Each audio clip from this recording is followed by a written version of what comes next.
rektahan na po natin mga kababayan itong mga topic natin. Si Ma'am Neng Gigi, nandiyan din po. Buong Cereza Force family, nandiyan din po. Si Remedios Naparan at si Legaspi. Game mga bossing. O, umpisa tayo mga kababayan. Dito, ano ba to? Ay, inisa-isa po yung mga DDS, mga bossing, no?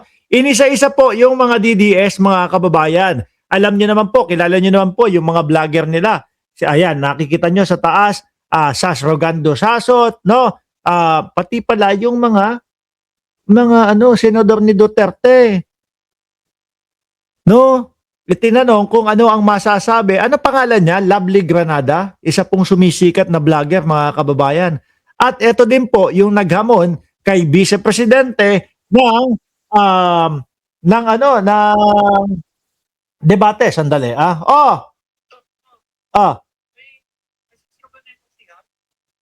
Pinipindot siya, mamaya na, Diyos. Yun.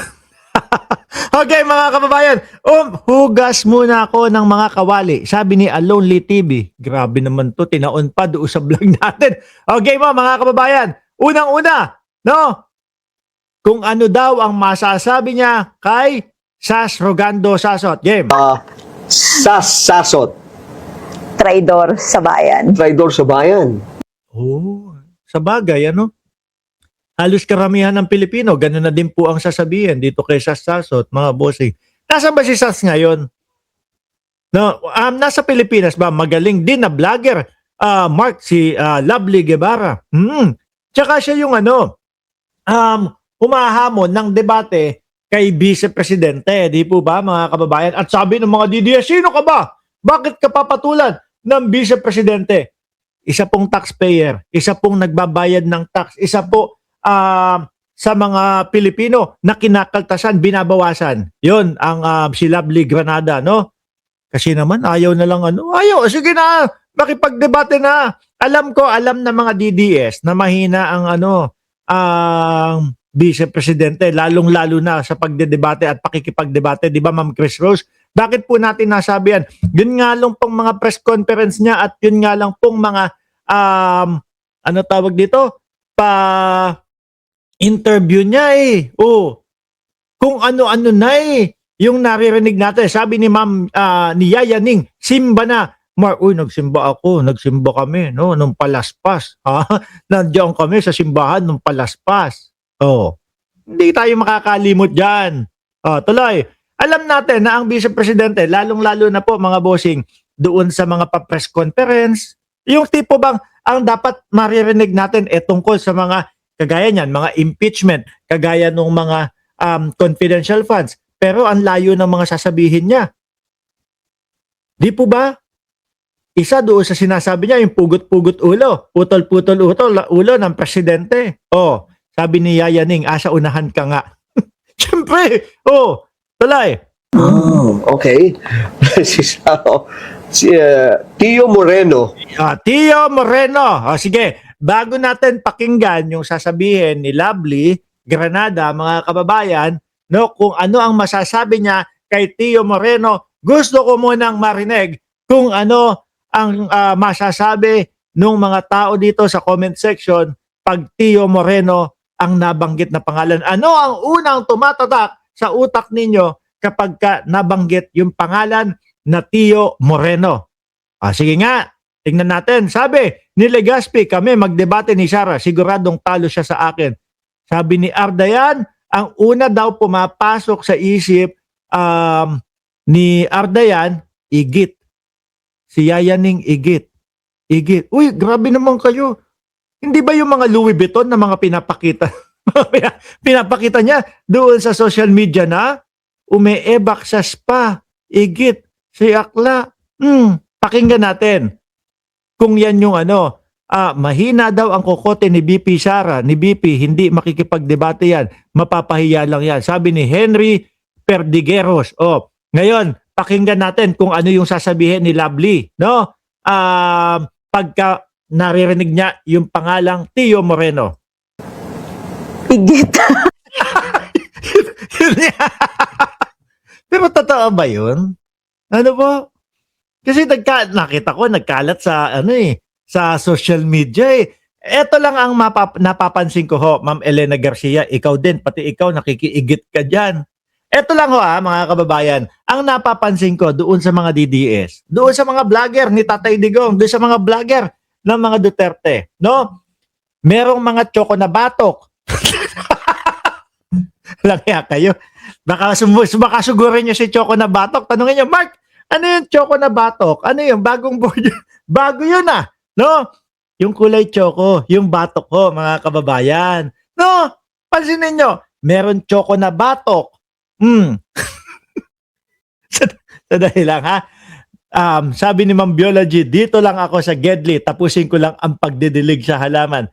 Merong Choco na batok, merong umigit, tapos meron pa basa ang kilikili. No, yung kala mo naglalawa yung kilikili. Bakit po yung mga issue doon sa mga DDS puro po puro ganyan. Yung hygiene. May umebak sa spa, merong Choco na batok, tapos meron pang meron pang naglalawa yung kilikili. Ano pa idadagdag nyo dyan? Tingin ko, kapag dyan sa comment section, tinatanong ko, tingin ko meron pa kayo idadagdag dyan Sabi ni sabi ni Joel Q, mababantot pa. Ayoko magsalita, yung hindi naliligo tuloy natin to. Ano? Ayun. Igit gamipilit sa inyong paligid. Okay. Sorry, okay. Jinggoy Estrada. Si Jinggoy. Si Boss Jinggoy, mga kababayan, ano yung unang pumapasok sa isip nyo kapag nabanggit yung pangalang Jinggoy Estrada?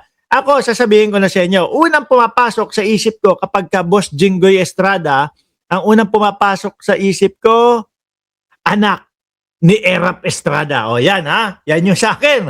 No? Sabi ni Shiro Kansaki, Boto Mesa. Nako nagbabasa lang ako ng mga message niyo dito. Nagbabasa lang ako ng ninyo ng mga comment ninyo Hindi ako nagsasabi nito. Sabi ni Ma'am Chris Rose, sa'yo ko natutunan yung ngangit. Tinawag mo si Boy Choco na batok. Shock. Ganid sa pera. Sabi ni Legaspi, syokla na rin daw. Pakinggan natin si Lovely kung ano yung masasabi niya kay Jinggoy. You're not safe, man. Oh, we're not safe. No, yun yung mga pagtatanggol ni Rodante Marcoleta nung sila ay nandoon sa Senate Blue Ribbon Committee. Di ba? Safe ka na. Yun. Sino next? Hindi ka pa safe. Okay. Joel Villanueva. Joel is Lord movement. J-I-L. Okay? Joel. Huwag ginagamit ang Diyos, Ayun, sakot nun. Kasi makikita natin si Boss Joel. Di ba yung mga pagpipreach niya, yung mga talagang paggagano niya sa mga podium, lalo na sa Senado. Tapos malalaman natin, madadawit, mapapangalanan doon sa mga diyan sa mga flood control. At ang mismo may mga sabi pa, yung mga nakasaksi. Di po ba? Pero napansin ko kay Boss Chis Escudero, kay Boss Joel Villanueva, at kay Boss kay Boss Jinggoy pansin ko sa kanila, mga kababayan, tumahimik sila nitong mga nakaraang buwan. Kibuloy 2.0, Joel Villanueva.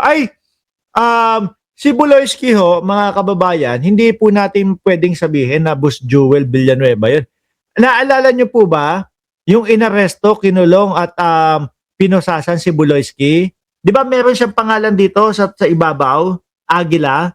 Kaso po, naunahan na siya bilang senior. Nung si Senior Aguila. Si Buloyski, maaaring tawag na natin dyan, si Junior Aguila.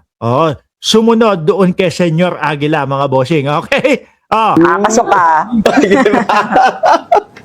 Di ka pa safe part 2. Di ka pa safe. Ganun ba yun? Okay. Ngayon mga bossing, puro katataduan kung kailan magmamahal na araw, tsaka puro kalokohan yung mga content natin, mga bossing.